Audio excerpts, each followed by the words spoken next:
So welcome everyone. Thank you for joining this conversation with Neil Bruton from MRCI, Migrants Rights Centre Ireland, and Imelda Morano from Justice for the Undocumented. So I'm Sophie-Ngo Diep, and I'm from EPIM, and during the next 45 minutes, we will be hearing about Ireland's 2022 regularization scheme and the mobilization that actually led to that.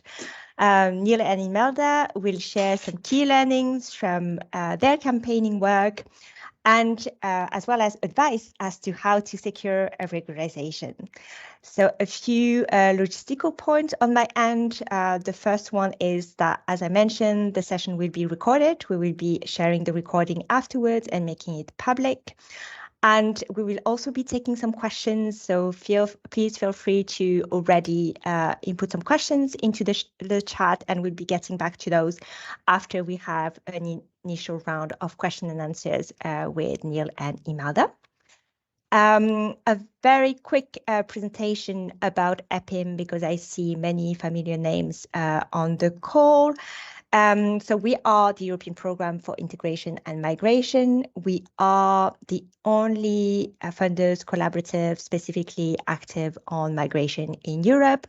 That means that we pool resources together, meaning funding, knowledge, networks to build more inclusive societies where migrants can fully belong.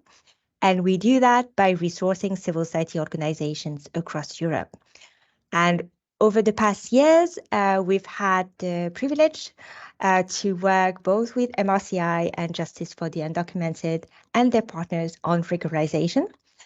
And I would just start by a quick point of definition about how we understand regularization. And here I'm just going to quote actually the MRCI policy brief. So we understand regularization as any state procedure by which an irregularly present non-national may be granted a regular residence status. So this can take different forms.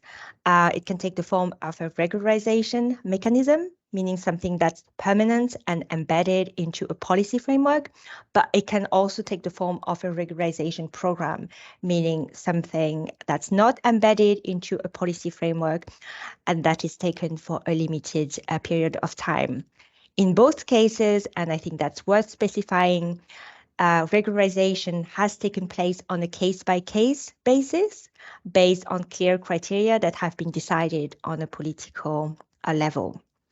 So that's it for the definition, and that brings me to the campaigning work that MRCI and Justice for the Undocumented have conducted. So between 2020 and 2022, MRCI led the RISE UP project, and together with Justice for the Undocumented, they contributed to secure a regularization program in Ireland in 2022, after over a decade of mobilization. And since then, over 11,000 people have applied. They have also worked with partners across Europe to review existing regularization models, as well as mobilization strategies that led to those regularization framework. And this was always done with the intention to identify learnings that could be shared with others who are pursuing similar goals in their own context. That has been done through case studies, and we are going to share the link in the chat. And that will also be done with conversations such as the one we are having today. Before we start the conversation, just some quick words about Imelda and Neil. So Imelda Morano is a community organizer with Justice for the Undocumented and My Fair Home, which are both under MRCI. And Neil Bruton is campaigns coordinator and was responsible for the community and campaign development of the Justice for the Undocumented campaign. Many thanks again to both of you for being part of this conversation. And let me immediately start with an introductory question. If you could both tell us about who's behind MRCI, who's behind Justice for the Undocumented, and what's your vision and goals?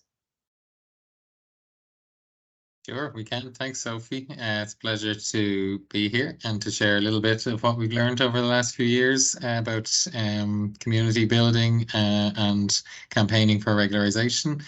So I might say a bit about MRCI, and then I maybe let Mel say a little bit about justice for the undocumented.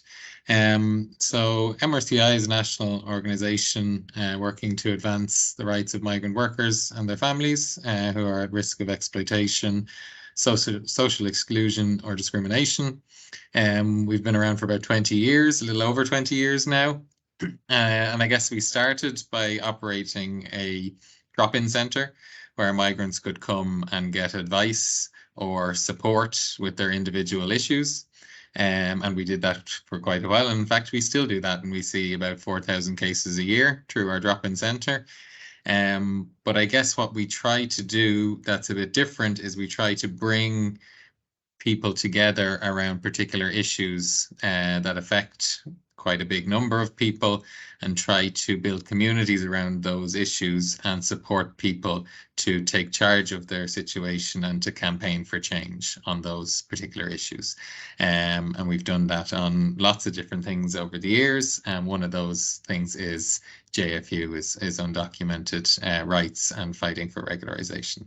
So with that, maybe I'll let Mel say a little bit about JFU. Hello, good afternoon, everyone. Again, I'm really sorry for the delay, technical problems. Once again, my name is Imelda Morano, and then I'm with the Justice for Undocumented. It is actually a community of over 2,500 people living in Ireland without an official status.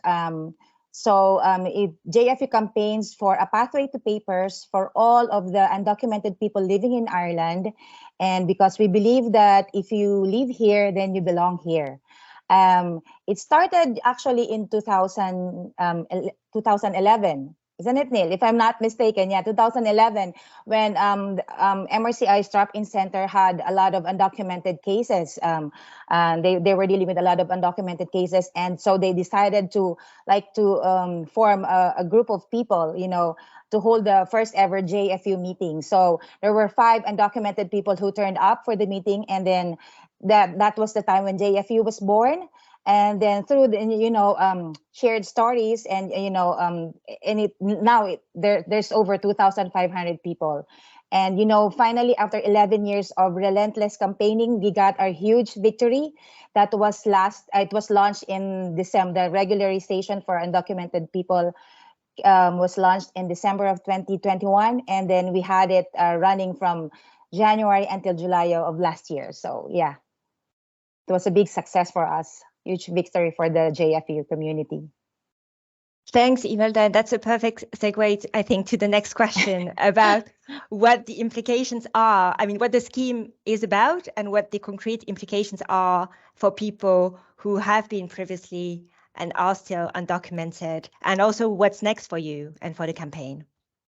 The regularization scheme was all about, giving a chance for all the undocumented people who were living here in Ireland for 4 years and above, for those who are single, and for those who have children from 3 years and above, if they were able to provide, the valid documents as proof of their stay here in Ireland.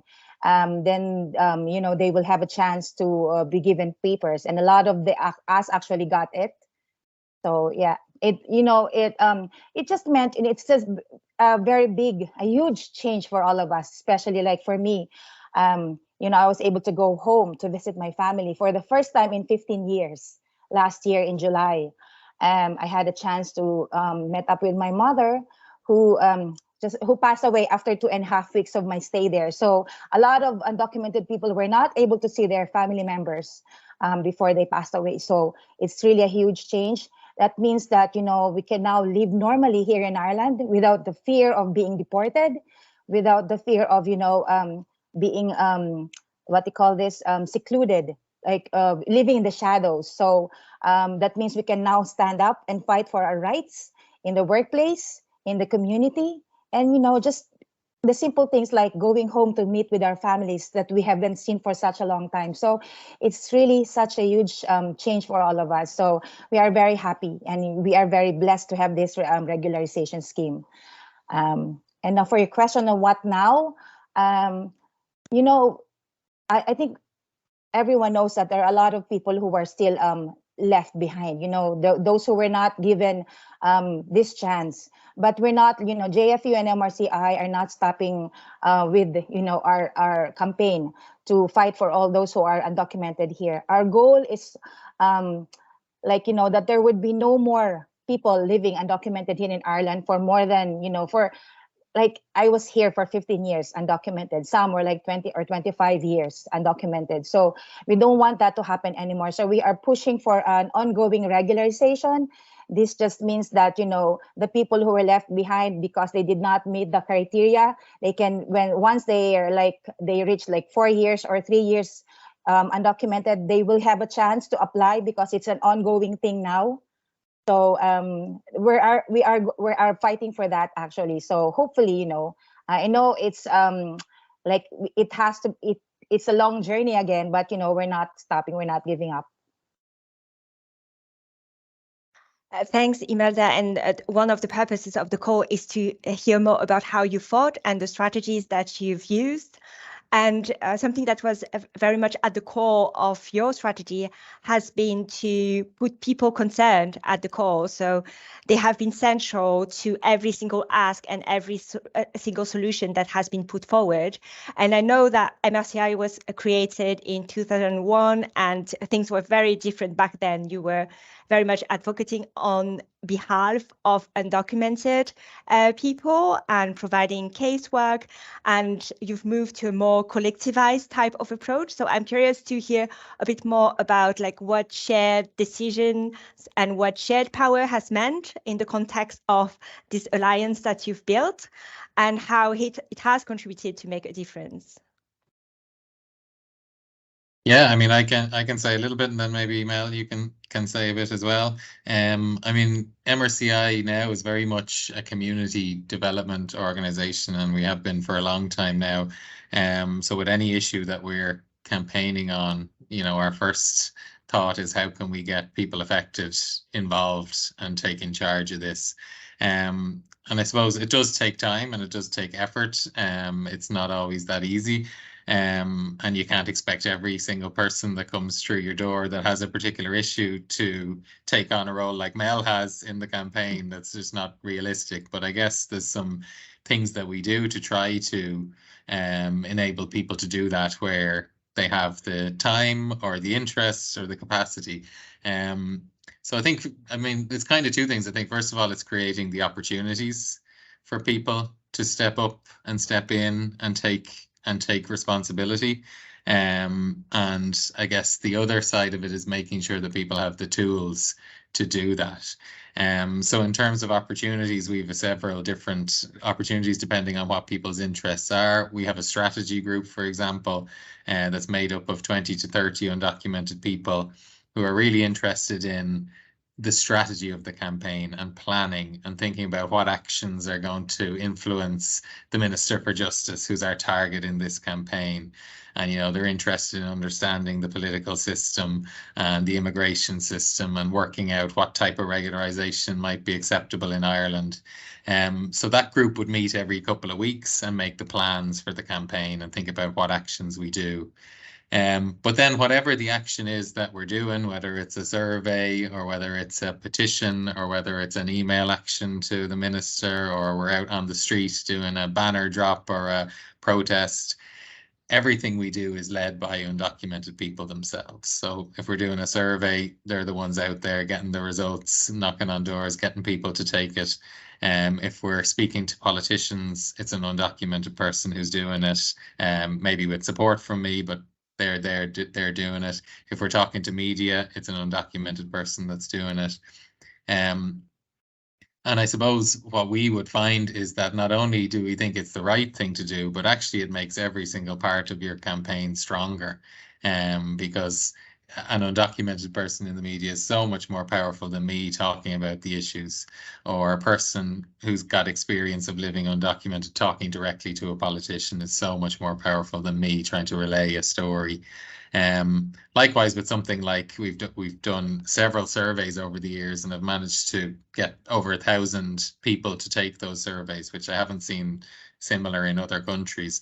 And that's because we've managed to build this community of undocumented people who kind of trust in what we're doing and who go out and get those surveys physically taken by other undocumented people. So I think it's having an ethos that everything we're doing should be led by undocumented people and taking the time to give them the opportunity to do that. But then you also have to give them the tools. So it's no good me saying, Mel, I'd like you to go meet the Minister for Justice there on Tuesday, but I'm not going to explain how the immigration system works or the political system in Ireland. So we do have to take the time to give the tools to people to be able to do that. So we would often do like training on the political system or the immigration system. We have done more formal training through like what we call the Activist Academy, where we had a different training session every week, which I know Mel took part in. And we've also actually taken on undocumented people to come and work 1 day a week in MRCI with us, which is another thing that Mel did as well, and we're able to provide some financial support for them to do that. So yeah, I mean, I think it's acknowledging that everyone isn't going to move along from to become a leader, but trying to create the opportunities for people to do that. And acknowledging that everyone will probably come first with their individual issue, and that's fine. And for some people, that's all they want, and maybe just stay in touch with the campaign. But it's trying to make the effort to move people into organizing and leading where possible. Maybe Mel, you want to say something on that as well? Yeah, I agree with Neil. You know, it was really a great partnership between MRCI and JFU, because, you know, it really makes sense that, you know, if you are there's nobody who can tell my story as strongly and as effectively, but only myself. So, like, you know, it would make the campaign more powerful and more stronger if, you know, people who are affected, who are in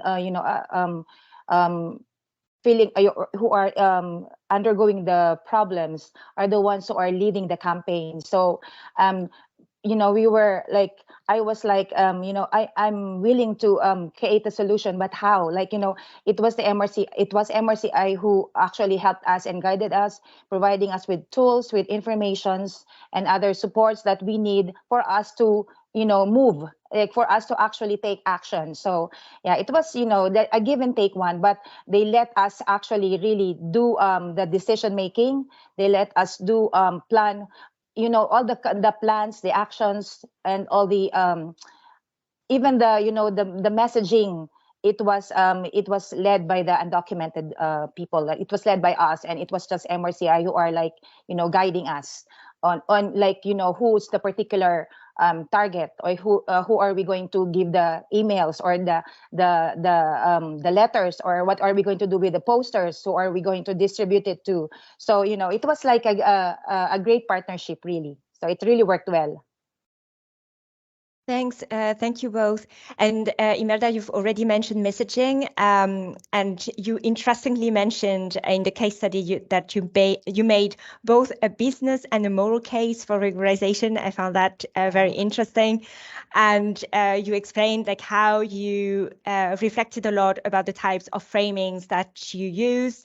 So could you perhaps share some of your reflections around that, and why certain types of framings were used and why not others? Yeah, like, you know, JFU, the JFU's role was really to provide, you know, to campaign for a pathway pathway to papers for everyone, like all those who are undocumented. But we have to realize as well that, you know, we have to take advantage of some situations in order to make our action more powerful. Like, for example, every what they call this St. Patrick's Day, we always have postcards or any actions that will actually put us to advantage. Like, for example, you know, the Taoiseach would always go to the US to campaign for those who are undocumented Irish people there. So, like, we would always say that, how about, you know, the people that are living undocumented here? Like, what about us? Like, what you are, like, it's like you are campaigning for them there, but what about the people that are living here in Ireland? What about us? You might as well include us, you know, you might as well give us a chance, you know, the undocumented people here. And also, I remember during we made a survey as well an infographic one that say it shows in there very clearly that a lot of, like, I think 70% of undocumented people are like from ages 24 to 44 years old. So, you know, this is like an evidence for the government to let them know that, you know, a lot of undocumented people will stay here, live here, and work here for a long time. That they will, you know, just imagine the taxes that we would be able to contribute to the economy. And also, like, during the pandemic, you know, when we were like talking about the frontline workers, there are undocumented people who are frontline workers. What about them? So no, we weren't they were only talking about the you know, the normal, or we call them the regular residents or the citizens. But what about the undocumented people? So we have to make use of these situations to put our, you know, our plans into our actions into, to highlight them actually. But our main goal is to make everyone, actually not one of us, be left behind when the regularization came. So yeah, so it's very important to take advantage of these situations. I don't know if Neil has something to say. I mean, just to add that it's something we definitely struggled with and had a lot of debates around our messaging, because on the one hand, you know, we don't believe that you should only get a regularization if you're making some specific contribution or if you're working in some specific sector that Ireland happens to need workers in at that time. We believe that nobody should be living long-term undocumented. And as Mel said, if you live here, you belong here. So we would, in a perfect world, we would only ever make the moral case for regularization. But sometimes, in order to get over the line, you have to also make some of those more cold business arguments in order to convince, you know, a centre government to implement a regularization. So I guess it's a challenging one. And sometimes you have to make compromises, I guess, a little bit. Thank you both. And that brings me to the next question before I open the floor. And I see, Adla, that you already have a question about the alliances that you built. I mean, you've built alliances with those you call like usual and unusual allies. You've worked around like an outsider-insider type of strategy. Could you tell us more about that and how that also contributed to make a difference? Yeah, sure. So quite early on, I guess we realized that we probably didn't have enough power, just as the Migrant Rights Centre or even as Justice for the Undocumented. No matter how many members we were managed to recruit, we still had limited power. So quite early on, we knew we had to try and build a network of allies that kind of supported this campaign. And I guess what we did that really helped was that we didn't just focus on allies, though I guess you'd describe as your usual allies, like other NGOs, particularly other NGOs in the migration sector. We really tried to get more unusual allies and managed to do that. So we got the likes of trade unions, for example, who are very powerful in Ireland. We managed to get the support of some of the large trade unions in Ireland. And we also managed to get the support of some of the business organizations where undocumented people were working. So, for example, the Restaurant Association of Ireland, we had a lot of undocumented chefs and people working as kitchen porters. So having those supporting us also, I guess having those unusual types of allies, I think really helped convince the government that it was kind of safe to implement a regularization, that this wasn't just a kind of wild idea from, you know, a migration NGO. This was something that, you know, more mainstream organizations, I guess, supported. And I think that made a huge difference. And when we got to a point of almost getting the regularization agreed with the three political parties who were going into government, we managed to get an open letter printed in the Irish Times, which is the biggest newspaper here, from all those allies saying we support this regularization. I think that made a big difference in getting it over the line. So yeah, some unusual allies can play a big role in I guess making your campaign more mainstream and acceptable. Imelda, would you like to add anything? Yeah, I think Neil actually already discussed everything, you know. Yeah, of course, it was a great partnership, JFU and MRCI, but of course, it wasn't enough. So yeah, it was really a great strategy of MRCI as well to, help us, be able to meet other allies. Like sometimes like some members of the undocumented people would go and meet with them, with the allies, and we would like we have some meetings with them so that we'll be able to discuss our our campaign. And MRCI was actually the one who helped us with that. So Neil explained it already very well. Thanks, Imelda. And I will immediately take your questions. Adla, would you like actually to say them yourself? Because I think my colleague has, yes, that would be even easier. Okay, thank you very much. Thank you, Sophie. Hi, everyone. It was really interesting what I heard. My name is Adla Sasati. I am the director of the Greek Forum of Migrants. We are actually a network of migrant organizations in Greece, mostly diaspora communities, but also self-organized unions and associations of migrant communities. We are all migrants in this network. And my questions were actually, I have 3 questions. One has to do with the protection that you are, if there is any type of protection that you are offering to people, because what we see, for example, when we are campaigning or when we are doing work for the people who are undocumented, in Greece, when you don't have papers, you are immediately, you go to jail. So if you don't have any type of ID, you are arrested by the police. So I don't know if it is the same in Ireland. This is why I asked if there was any type of protection for the people who are taking part in the campaign or in the whole process, because you said that they were doing the meetings with the ministries. So this is one question. The second question is whether the diaspora communities was involved in the whole process, because, for example, here in Greece, the community of Afghanistan and the Iranian community were very helpful in the whole process, and also other communities, especially for people who were undocumented and from one time or another they were out in the street, they didn't have shelter, they needed some type of help from inside the community. So there was quite a nice solidarity scheme that went through the diaspora community. And last but not least, if people who actually took part in the campaign had the opportunity to self-organize and to create their own organizations or I don't know, unions or whatever.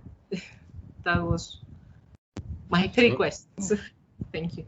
Thanks, Adla. I can say a bit on them, and then if Mel wants to come in and say a bit more, that's fine. So luckily, the situation is a bit different in Ireland in terms of risk.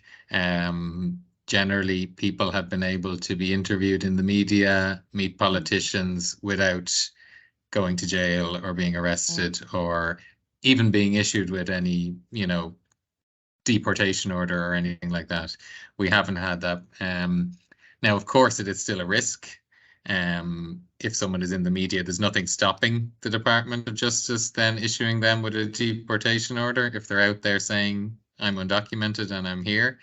So we've always obviously had to explain the risks to people. One of our members, Jason, always tells a story of he was the very first person to speak publicly about being undocumented in Ireland. And it was at an event in the city centre. And as he was speaking, a police car just happened to pull up beside the event. And he was trying to do his speech, and all he could think was, well, they're here to take me away. They know. So it's more the fear that would stop people taking part. But I guess all we can do is explain there is a risk. But look, people like Jason and like Mel have done this before. And you can see they're still here and they're still standing. I don't know, Mel, if you want to say anything about your decision to come out and speak. Yeah, actually, the fear actually was a big issue. Like for me, I wasn't really this. I wasn't very active during the campaign during the first few years that I was in. but then just deciding for myself, because I saw like like Jason, Irene, and Deborah and other undocumented people who started this campaign, was like they were campaigning for years and they were always out there. Their faces are shown in the media and everywhere, and nothing is happening to them. So I just have to decide for myself that I cannot be an onlooker or a bystander anymore. So I have to. This is also my situation. This is also my problem. So I have to take part, to step up. So it was just my decision. The fear is always there because MRCI will always tell us there's always this risk, but they will let us decide for ourselves. So it was just my decision to the fear is always there, of course, and the risk is always there. But it's all more worth it, now that we had the regularization, knowing that I actively participated for this thing to happen. So yeah. And then in terms of the diaspora, do you mean like, for example, the Philippines community in Ireland or the Mauritian community in Ireland? Exactly. Yeah. So they certainly have. So what we tried to develop quite early was people. So we have our strategy group who are kind of making the key decisions in the campaign. Then we had another group of people who maybe weren't that into the strategy thing, but who were what we would describe as community connectors, and who were really active in their communities and who were able to get the word out about things to people or bring people. So they were really important when it came to doing a survey or doing a petition, or even when we got the scheme, getting the word out to people, because the Department of Justice didn't do it. They didn't let anyone know this scheme was happening. We had to do it. So having community connectors and identifying someone in each of those communities was really important. Yeah, I agree with Neil. Yeah, there were a lot of different undocumented people as well who are very active in their community. They're from different nationalities. They were all helping with just in spreading the information. And I remember when we were having the information session about the scheme, we would do different Zoom meetings with different nationalities, with different who are and the ones who coordinated them were the leaders in there. Not necessarily a leader, but they took the challenge, to be responsible. They took the responsibility to spread out in their community. So yeah, we had a lot of help actually. It was just like mainly all undocumented, isn't it, Neil? All undocumented people really helping each other out, and of course with the help and support of the MRCI. Yeah. Yeah, and then finally, your last question. Yeah, certainly some of the members have gone on and done and created their own kind of groups outside of MRCI. I know some in particular communities have created groups. Even Mel, I know, does a lot of work in the Filipino community, organizing different events and things, and even organizing financial support for people who found themselves in difficulty without any help from MRCI. So yeah, people definitely use the skills they get from these campaigns and to go on and do great things after they leave them as well. Yeah, we actually I can speak for the Filipino community. We actually have the helping hand, but it's actually not just for us Filipinos, but for anybody who wants to like join us in the group. We started it during the pandemic, and just to be able to, because undocumented people, we don't have access to other health benefits or access in like the government support. So during the pandemic, all the people, undocumented people who lost jobs, who got sick, so we help them financially. We'll support them financially through this helping hand. And even outside the Filipino community, those who needed help, we actually help them as well. So it's really great to be able to support the people even after the campaign. So yeah.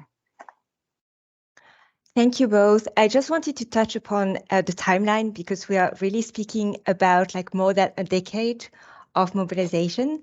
So I was wondering whether you could tell us more about what it has taken like to create trust in the long term, while on the one hand, like seeing that people move on, like people have moved out of MRCI, like some of your allies yesterday moved on also to other jobs. And obviously, like change was not always at sight. So what did it take to keep people involved and engaged in the long term? Yeah, I can speak for, like, Injustice for Undocumented. Well, I wasn't there yet in the campaign when the time when during the, I think there were like a small success, that a small victory that came up. It was during the student scheme in 2018.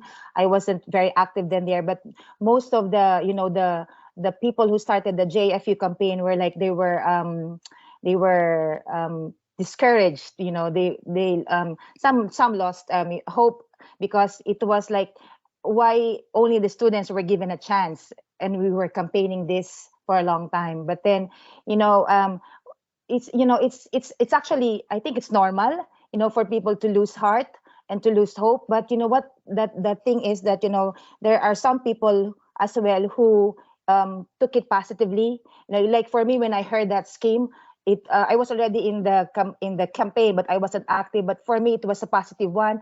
If they started it with a small win, then of course our chance will come. So there are a few people who were like just thinking positively, going on, not stopping, and just encouraging other people to stay hopeful, and to just to keep on going with the plans, with actions. And you cannot expect everyone to be actively participating, but for those few who are there, who are committed, who are dedicated to keep on going, you build relationship with them, build to support them, you keep on going. And so yeah, so I think just the main thing is that you don't stop fighting for what you believe in, and that if there are few people who are still supporting, then that's enough. You don't need a lot, you just need enough people who will back you up, who will support, and who will take the action. So I think also a big learning was that the kind of softer stuff is so important over a long, arduous campaign, and that's where the community, I think, is so vital as well. It is obviously a tool to bring people together around a campaign, but it's also a tool to bring people together, full stop, who are affected by an issue. And sometimes it's the social events or the sharing of, here's a safe place that you can work that are looking for people, or here's how you can safely get healthcare, or simple things like that bring the community together and make life a little bit more enjoyable, or a little bit more manageable on the way towards this campaign. So I think that's a really great way to keep energy up. And also acknowledging that some people will be really active for a while, and then their lives might change and they won't be able to be active so much anymore. But it's identifying other people and supporting them to come in. So it's not putting too much responsibility on any single person. Thank you both. And Emmanuel, I see that you have a question in the chat. It's more about any kind of firewall protection policies that may be there in Ireland to ensure the protection of people who may still be undocumented, whether you could say a bit more about that. Yeah, so during COVID, there was actually some really progressive stuff happened in terms of firewalls. We got a clear commitment that there was a firewall between the Department of Health and Immigration so that people could get the vaccine. There was also a firewall put in place between the Department of Social Protection, which is basically, our revenue sort of, and social protection, so that people could get payments if they'd lost their job during COVID.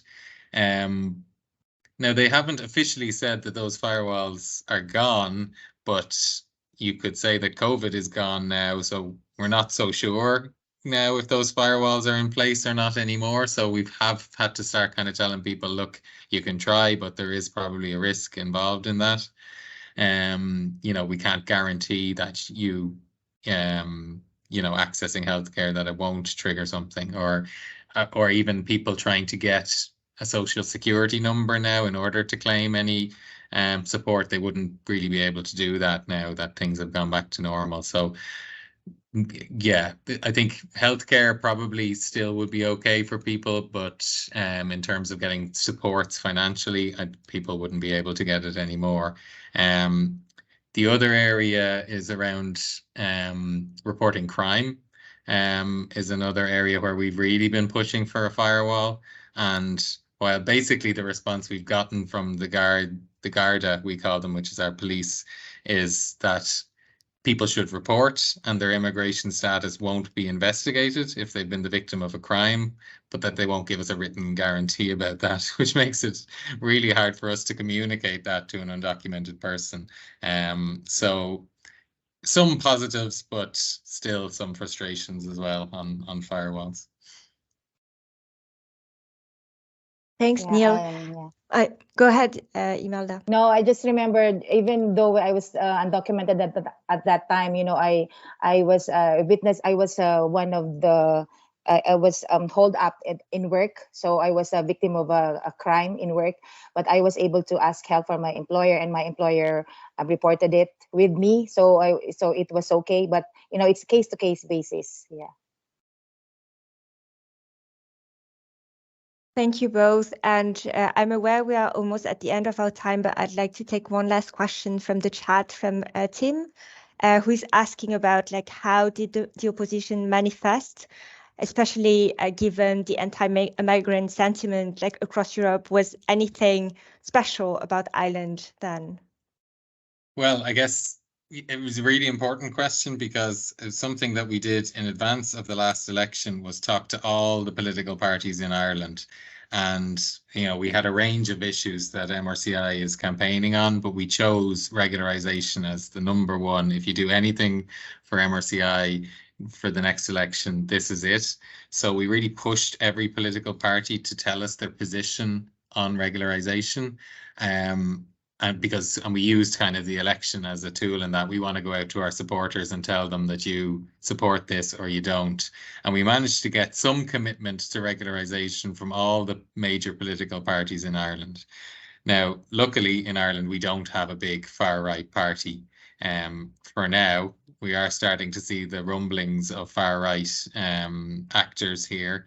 But luckily, we don't have a big far-right party.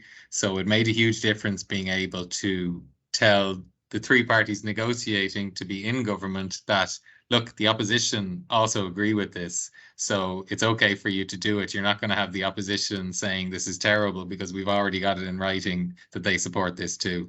So really important, but possibly not feasible for people operating in different contexts where there's a really strong far-right political presence.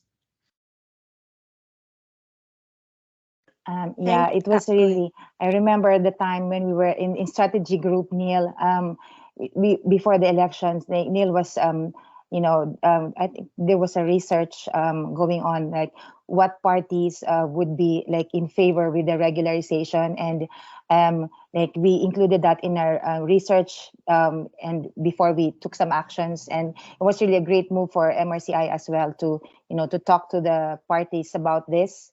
And you know, I think it was a really a positive move as well. So you know, it's you know, Ireland is, we can say that we were you know, undocumented people in Ireland. We can say that we were special. We were lucky because you know, we had a great support, because without you know, the guidance and support of the MRCI, like you know, if it's just you know, our own efforts, the undocumented, it wouldn't be enough.